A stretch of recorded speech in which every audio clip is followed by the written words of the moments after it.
సైదాబాద్ జీవనజ్యోతి సంగమంలోని శ్రీ జయదుర్గాదేవి ఆలయంలో శ్యామలాదేవి నవరాత్రి ఉత్సవాలు వైభవంగా జరుగుతున్నాయి. ఈ వేడుకలలో అమ్మవారిని ప్రత్యేక అలంకరణ భక్తులకు దర్శనమిస్తున్నారు.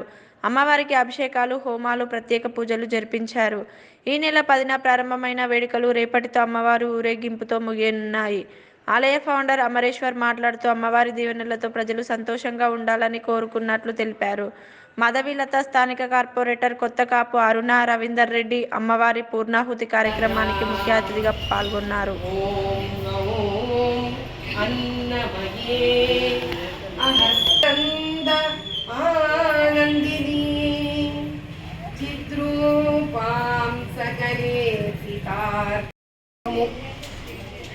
ఈ దేవాలయంలో శ్రీశక్తి పీఠంలో శ్యామలా నవరాత్రుల్లో ఈరోజు నవమి రోజు, అంటే ఈరోజు పూర్ణాహుతి జరుగుతుంది.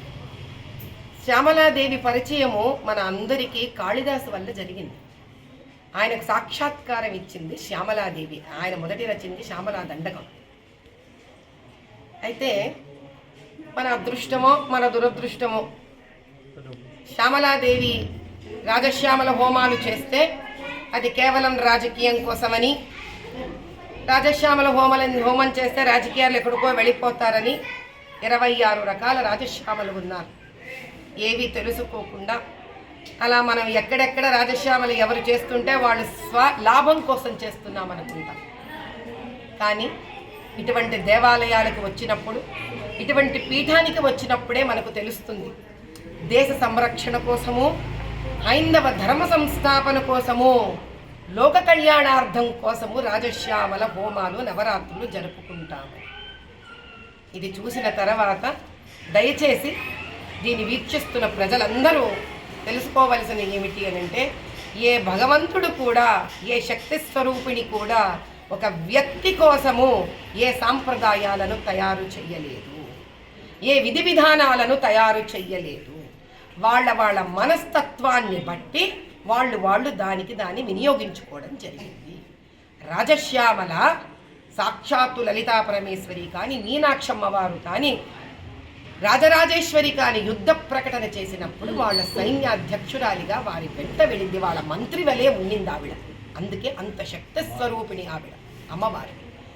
అలా ఆవిడ శక్తిని దేశ ఉద్ధరణకు, హైందవ ఉద్ధరణకు చక్కగా ఈరోజు ఆడపిల్లలు, మగపిల్లలు ధర్మాన్ని తెలుసుకుంటూ ఎదగాలని కోరుకుంటూ ఇలాంటి చక్కటి సంస్థ వాళ్ళ నుంచి ప్రతి ఒక్కళ్ళు ఈ పీఠం నుంచి నేర్చుకోవాలని నేను అందరినీ కోరుకుంటున్నాను. సర్వే జనా సుఖినో. ఈరోజు సైదాబాద్ పూసల్ బస్తీలో ఉన్నటువంటి జయదుర్గా ఆలయంలో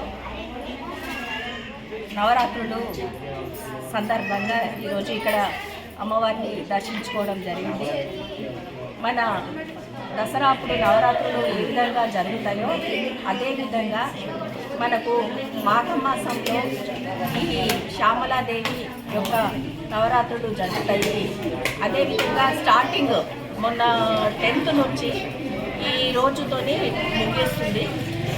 తొలుత శ్యామలాదేవి అమ్మవారు, లఘు శ్యామలాదేవి అమ్మవారితో మన రాధా శ్యామల వరకు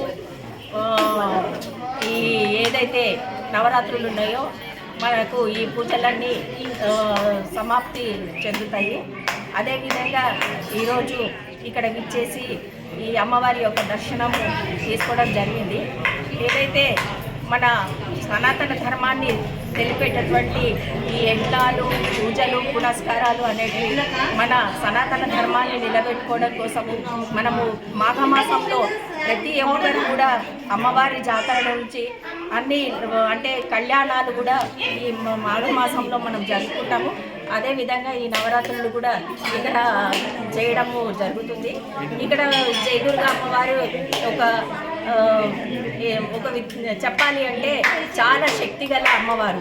ఇక్కడ అమ్మవారి దర్శనం చేసుకున్న వారు ప్రతి ఒక్కరు కూడా వారి కోరికలు తీర్చుకొని అమ్మవారికి ఏదో విధంగా ఒక రూపేణ ఇక్కడ సమర్పించుకోవడం జరుగుతుంది. అదేవిధంగా అమ్మవారు కూడా అందరి కోరికలు నెరవేర్చాలి అని చెప్పేసి ఈ సందర్భంగా కోరుకుంటూ అందరూ ప్రతి ఒక్క భక్తులు కూడా ఈరోజు ఇక్కడ యజ్ఞ కార్యక్రమం తోని ఈ శ్యామలాదేవి అమ్మవారి యొక్క నవరాత్రులు సమాప్తి చెందుతాయి. ఇప్పుడు ఇక్కడ ఉన్నటువంటి మహిళలందరూ కూడా ఈ యజ్ఞంలో పాల్గొంటున్నారు. అదేవిధంగా నేను కూడా ఈ యజ్ఞానికి పాల్గొనడానికని నేను ఇచ్చేశాను. కాబట్టి అందరూ కూడా మన సనాతన ధర్మాన్ని ప్రతి ఒక్కరు కూడా ఆరు మార్గంలో పోవాలి అని చెప్పేసి ఈ పిల్లలకు కూడా మనము ఒక మార్గం చూపించాలి. మన సనాతన ధర్మాన్ని మర్చిపోకుండా ఈ విధంగా పాల్గొనేటట్టు యజ్ఞంలో కానీ పూజలలో కానీ పునస్కారాలలో కానీ పాల్గొనాలి అని చెప్పేసి మన హిందూ ధర్మాన్ని మర్చిపోకుండా ప్రతి ఒక్కరు కూడా ఈ కార్యక్రమాన్ని ఇచ్చేసి అందరూ జయప్రదం చేయాలి అని చెప్పేసి నేను ఈ సందర్భంగా కోరుకుంటున్నాను. భారత్ మాతాకు జై.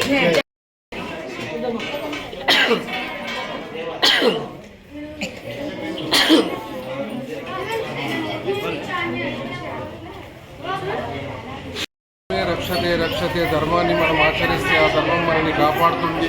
లోక కళ్యాణం గురించి ఈరోజు అయితే మనం ఏ దినం అయితే నవరాత్రులు స్టార్ట్ చేసినామో శ్యామలాదేవి నవరాత్రులు మరి గత 10వ తారీఖు నుంచి ఇప్పుడు 9 రోజులు మరి రేపు ఊరేగింపు కార్యక్రమం చేస్తున్నాము. మనం అందరం కూడా లోక కళ్యాణం గురించి చేస్తున్నాము. సర్వే జనం సుఖినో భవంతు, అందరు బాగుండాలి, అలా మనం ఉండాలి. ఆ ఉద్దేశంతో మనం 9 రోజులుగా ఈరోజు మనం పూజా కార్యక్రమాలు చేస్తున్నాము. అదే మా బస్తీ మా ఆడపడుచు కార్పొరేటరు మాకు ఎల్లవేళలా మా ఎంట ఉంటూ మాకు అన్ని కార్యక్రమాలకు ముందుంటుంది. మరి రేపు కౌన్సిలింగ్ ఉంది, మేము చెప్పగానే సాయంత్రం మరి ఎన్నో పూజలున్నా కూడా వచ్చి అమ్మవారి దర్శనం చేసుకుంటారన్నా అని వచ్చినందుకు ఆమెకు మరియు అదేవిధంగా భక్తులందరికీ కూడా పేరు పేరున ధన్యవాదాలు చెప్తూ రేపు మధ్యాహ్నము అమ్మవారి ఊరేగింపు ఉంటుంది. అదేవిధంగా అందరు భోజనం చేసి అమ్మవారి ప్రసాదం తీసుకొని అందరూ మంచిగా ఉండాలని మరొకసారి మీ ద్వారా కోరుకుంటూ సర్వే జనం సుఖినో భవంతు.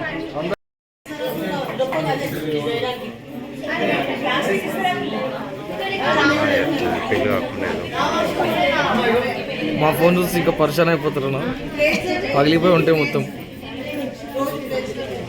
సేపు.